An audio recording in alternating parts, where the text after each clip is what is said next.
Good, beautiful morning, my YouTube family, and once again, welcome back to Roger's Land Between the Lakes channel. As you can see, this beautiful opaque white screen in front of you is because of the bonehead owner, and I'll explain really quick.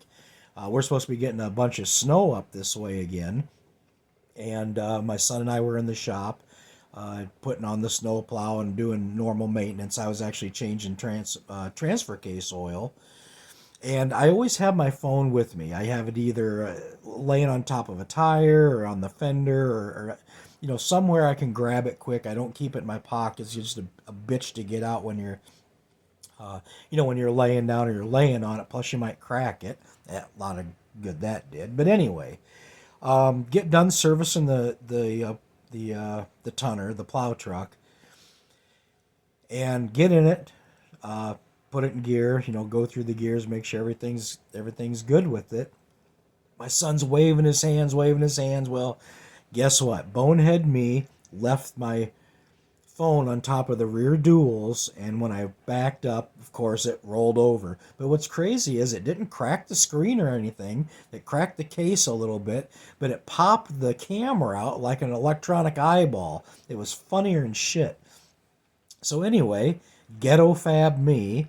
I have the the electronic eye, the camera, uh, uh, ghetto taped in for right now, and I'm gonna go get my new phone tomorrow. And here's a tip for bonehead people like me: get insurance on your phone. Even if it's a cheaper phone, get insurance on it.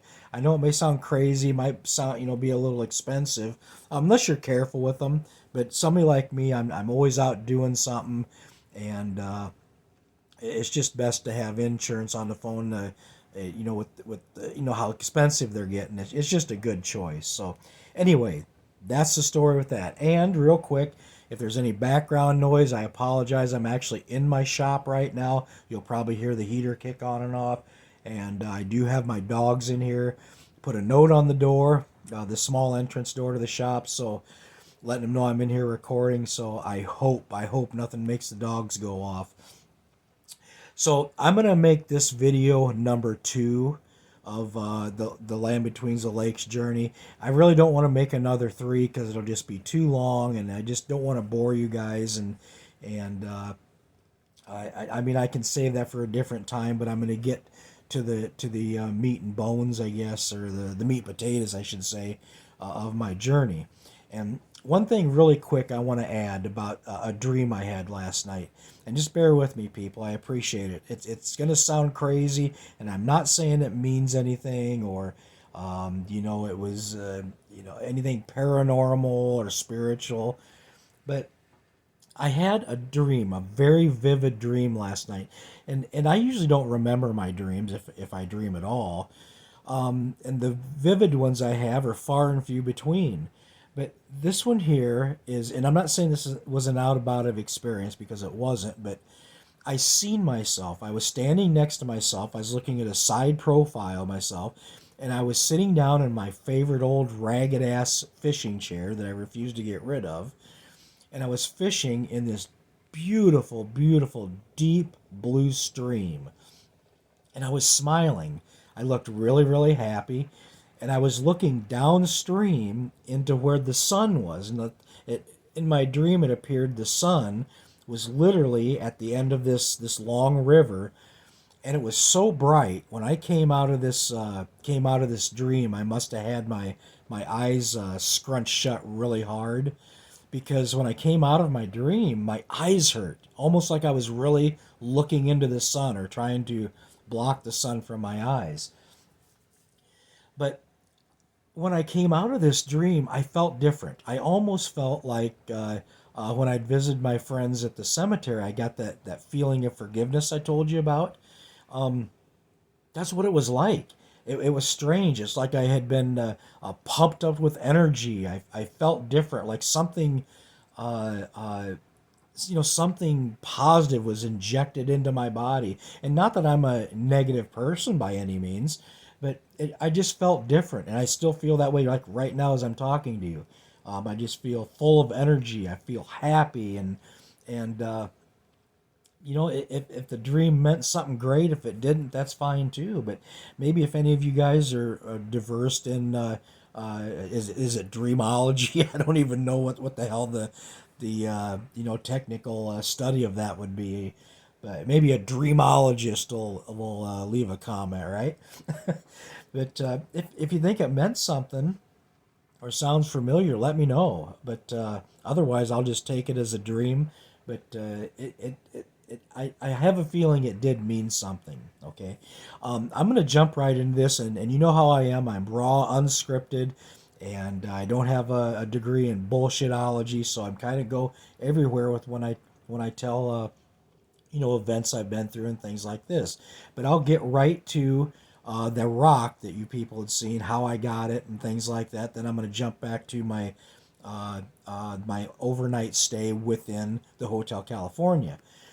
So the rock, I think I'd mentioned this before, but when I ran across this beautiful older lady in the LBL, she's a professional bushcrafter, or maybe not professional, but a lifelong bushcrafter. And she makes these structures. She has like 15, 18 of them, whatever, throughout the LBL. And they're in all different stages, from fresh built to, just looks like piles of wood. And like I'd said in the other video, is I believe that a lot of these structures that people are finding, not all, but probably most of them, that they think are something that has to do, with maybe a Sasquatch food sash area, or shelter or something like that. I'm probably betting it's actually probably one of her old structures, that she has built, within the LBL. But anyway, after I was talking to her and she kind of knew a little bit more about me, time to move on. And she goes, I got a gift for you. I want you to go get something. Here's the directions. And I'm kind of paraphrasing because I want to get through this quick. And she gave me directions to where this rock was at. And it was over, like I said, kind of by Energy Lake. And I went off of a main service road, and it peeled off of the main service road, peeled off into a smaller service road that just went into these trees, about an eighth mile, and it just ended. She said, you'll know what you're looking for when you see it. And I did. I was skeptical. I didn't know if I was, who knows? Maybe I was going to, she had to be set up to fall into a punji pit. Who knows? But I grabbed this 5 pound chunk of rock, and I carried it with me for the most of the time through the LBL. But it's that Afrolite, I believe how it's pronounced. And people get this for they break them up and they polish them and they turn them into rings and pennants and jewelry. And it's supposed to give you good spirits, ward off bad spirits. It's supposed to give you healing spirits, things like that. It's for spiritual healers, basically. So anyway, since I've had it, I haven't had any good luck, bad luck, anything like that. Just normal. So I don't think there's anything bad with it. But that's the story on that rock. It's very unique, and I think the main story behind that is two strangers meeting each other in the middle of nowhere like that, and then leaving as with a semi friendship, because I can't call her a friend because I haven't known her long enough, but gifting me something like that. It just proves that people can be decent, sane human beings to each other. They don't always have to be greedy, self-centered, narrow-minded assholes trying to get themselves one step higher on the ladder by stepping on somebody else's back. Okay, and it's just I really cherish that moment with that particular stranger, and I will look her up again when I go back to the LBL, because, like I said, I know where she lives. I know how to get a hold of her. So hopefully it'll be within her element, out there building something. But I'm gonna jump back to my overnight stay at the Hotel Californian, and again, I'm going to be posting as many as I possibly can on my YouTube post, so watch out for it. But I'm making this point not to cause trouble, but I'm making a point because it's just blatantly true. all these people that are out there that call themselves researchers. I mean, they really do refer themselves as researchers, mostly in their minds, not by the general public by any means, but they think that they're out there researching. And I can call bullshit on most of that with this particular event that happened, okay? I thought I'm going to do something I always do it, but I'm going to really research the Hotel California since I'm there. I'm going to spend the night there, and I'm going to research. It's not just, and I don't mean the history of it, because I actually did not know the history of the Hotel California until I got back and started studying it, looking into it. But I guess you can call this is gonna be laughable, but you can call me the wall whisperer because I literally was going around this structure with my gloves off and feeling the walls, feeling the structure. Not that I wasn't, gonna feel a heartbeat or anything crazy like that, but it's just more personal, okay, to feel something like that. Get it's like taking the earth up in your hands. It just does something to you. Well, after about 15 minutes, I thought, really going to start looking for something. It's going to be hard to find if there is anything with all the freaking paint. It's just horrible. You've seen pictures before of the Hotel California. It's just a giant cement dumpster, unfortunately. For most people, it's just for them to go and have a big photo shoot in it, just to say they were there, okay? But I wanted to be different. And suppose about 15, 20 minutes of me looking for whatever, something caught my eye almost in one of the corners in the top. And I'm not going to say exactly where this is because I want these other so-called researchers to find these things. And I took pictures of them, so I do have them for proof. But I thought that's different. That's not paint or somebody didn't glue that up in there. And it's you can't really. I just don't want to give it away. But anyway, it's faded and you can see it within the cement. Okay, I don't know if they casted it in there when it was built or if it was done afterwards. Now keep this in mind. I knew nothing about the history of the Hotel California. So I looked at it, got up closer. I thought, I know exactly what that is. That's an old nautical symbol. And that I guess that sailors or whatever used them, but it's that weird. Just look it up. It's a nautical symbol. It's supposed to be like a multi-point compass or whatever that like that. So snapped a picture of it, and I took note of the direction it was facing.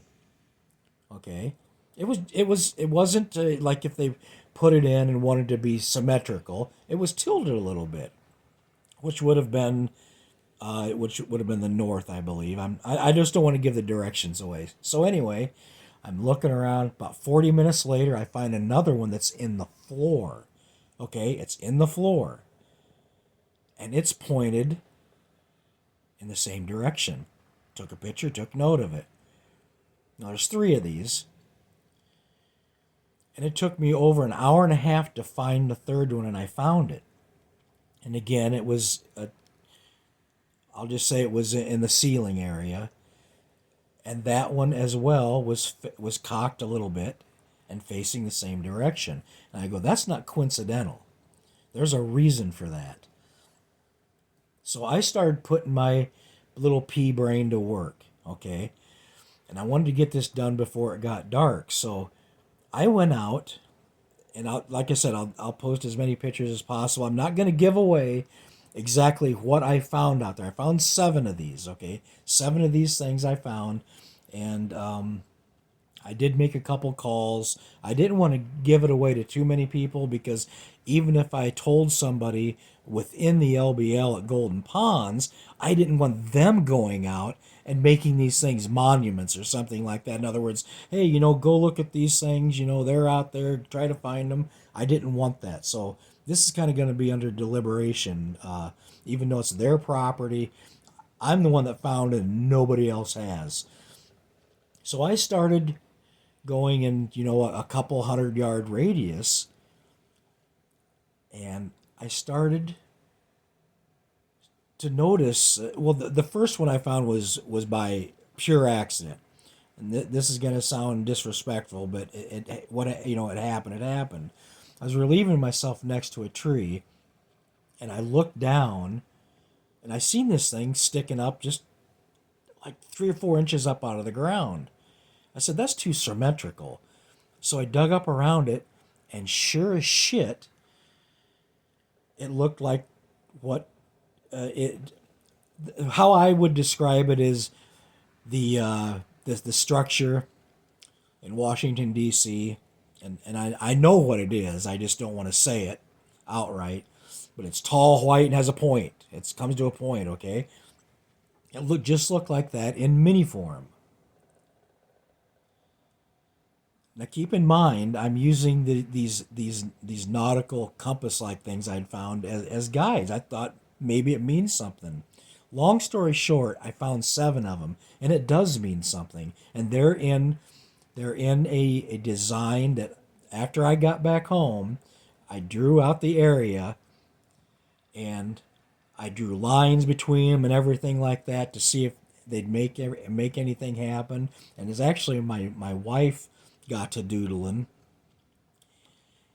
to running lines to see if it would make anything between these seven objects I found, and it does.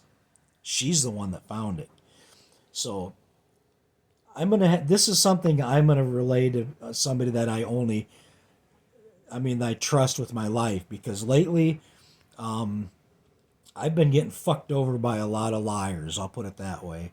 You put your trust in people, and you find out they're just ball lickers of other people, so to speak. So I'm waiting. I'm just waiting for somebody else. And if somebody else says they find me, I'll be God's honest. I'll say, yeah, you're right. That's it.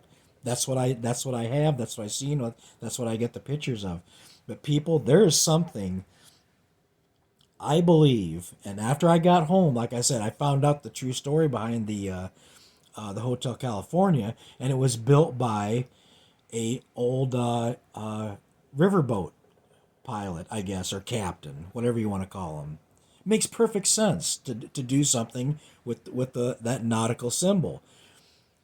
This old dude, I think, put something out there, and I think there is something within that design he made of it, because these things are made of like probably I would say marble or some kind of stone. They look just like a marble. They had to have been put there by him, and those things be pointing in that direction. Now, why couldn't anybody else find that? My first time ever to the land between the lakes, and I find this. That should be a slap in the face to the researcher, shouldn't it? So, I'm not going to say a word until somebody else finds it, but if they do, I'll be totally honest and say, yeah, that's it. But I think when I do go back, and it might be here shortly, go back, I'm going to find the best way possible. I might take a metal detector with me, or some kind of ultrasound. I don't know if you can get those in portable form, because I sure don't want to be doing any digging. I mean, that'd be completely what I'm against. But I think something's down there. I think something's down below in this, between these things, because it's just it's not coincidental. It's just not. There's something there, people. And the other thing I wanted to get to was, I floated all around. I walked where I could. Like I said, I did get a few rides from Shiloh if I had to go to the other side or something like that. But for almost the whole week, I was on my feet. I can probably honestly say there isn't another person that you listen to or talk to or whatever that's been in Land Between the Lakes that has stayed out there that long. I'm actually proud of that. It's not bragging, but I'm proud of that. I'm proud that I actually did research and found these things. The other thing I want to add too is and the person that falsely accused me of this will know exactly who I'm talking about. I never went to Mount Pleasant Cemetery. Okay, I wasn't within 1,000 yards. My hand to God, people. My hand to God. I'll do it on the Bible. Whatever you want me to do. I wasn't within 1,000 yards of the Mount Pleasant Cemetery. So that person that says that, you know who you are. And for this one, I'll do it over the phone or on a video chat or whatever, but you're a fucking liar. I'm telling you that, and I hope that gets your blood pumping. Because I can say that on this instance, you're a fucking liar. I wasn't anywhere near the Mount Pleasant Cemetery at the Land Between the Lakes. With that being said, people, and then I went around and I kind of wanted to see where the quote unquote researchers do their research. So I kind of got some information, some people within the park that know these goofballs that run around out there. So I went to these cabins, these air conditioned cabins. I mean, they're not great by any means, but they're out of the elements. It wasn't in a sleeping bag and a tarp like I was for darn near a week. And it's just sad when people have to pull the wool over your eyes. And I know this is going in a bad direction. I don't mean it to, but I'm very passionate about this because the Land Between the Lakes to me now is extremely sacred. And just going out and using it as a place to commit falsery, fuckery, develop lies and stuff with is shameful. Just absolutely shameful, and it is unchristian. If you want to go out and make lies to make yourself look better, um, puff up your self esteem, um, you know, I don't know, go somewhere else to do it. But go do your drinking and you're getting high and all that shit somewhere else. Don't disrespect the Land Between the Lakes, and then call yourself a researcher when you're doing all that stupid shit. Then you jump in your vehicles and go out for a half hour and come back and say, "Hey, this is what we caught on film at night." Okay? That's not research, people. We all know that. People I'm talking about, you know that. Deep down inside, you know that's not research. Okay? What I did was research, and because of that, I found what I did, and I'm so proud of myself. So after that, people, it was basically just roaming like a nomad. I wanted to see as much as I could. It is absolutely beautiful there, and like I had said before, there's absolutely nothing, or I didn't encounter anything that was out of the natural habitat. And most of the people that I'd talked to, I talked to one person that did say, well, I heard something, out of the normal that was howling down in there. But they didn't say it was, Bigfoot or Dogman, anything like that. But it was one person. Out of all the people I'd talked to, nothing, absolutely nothing. Does that mean that there's nothing there? I can't say that for sure. No, that'd be ludicrous to do that. But I don't think there is. I don't think there is anything cryptid or inhuman roaming within the Land Between the Lakes. And there's not a shred of evidence to prove that there is, other than stories, mouth to ear stories. And I'll admit my event is as well. But of all the things that have happened out there, mine has the absolute most proof, and the most people with integrity, credentials come forward to collaborate with that. So I say go out, enjoy the Land Between the Lakes, take your kids. It doesn't always have to be at night like these other people. For some reason, they have to do all their filming at night, and it's just stupid. enjoy it. Enjoy it, what it's there for, and its beauty and its history. Now, with that being said, do I think that there is a heavy, I don't know if you call it paranormal, but spiritual presence within the land between the lakes? Damn right there is. That 100%. There is definitely spiritual. You can just feel it. There's, and in my opinion, just my opinion, because I didn't see anything or anything like that, but in my opinion, I think there are souls roaming the land between the lakes, and I think it is because of what happened there, and the people that were forced out, and maybe people that were killed within the LBL. A lot of suicides have went on within the land between the lakes. So the vibes for spiritual presence is definitely there. Anything cryptid or humanoid, as they want to call it, no, I really don't believe that. So that's it, people. I don't want to ramble on anymore. I know it wasn't as exciting as you wanted it to be, but it's the truth, and the truth is never really that exciting. But there it is. I had a great time. I'm definitely going to go back. I'm going to try to go a couple times a year.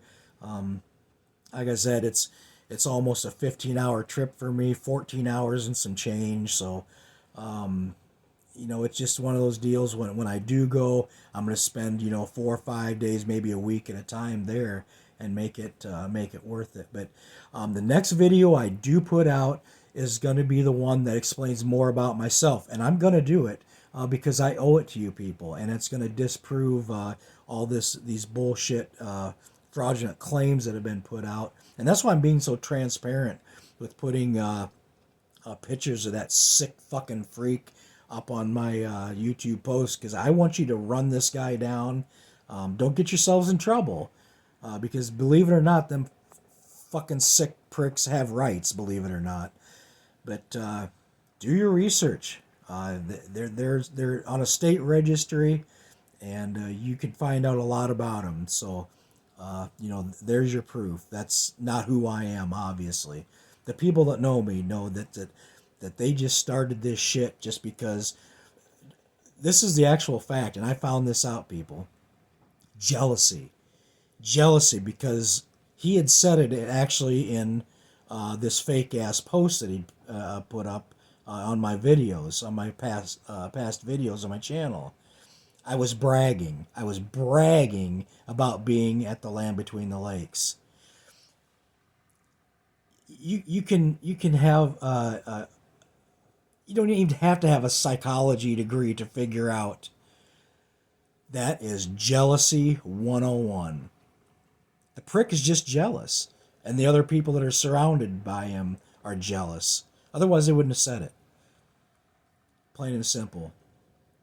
But I will pat myself on the back for what I found, because nobody else has.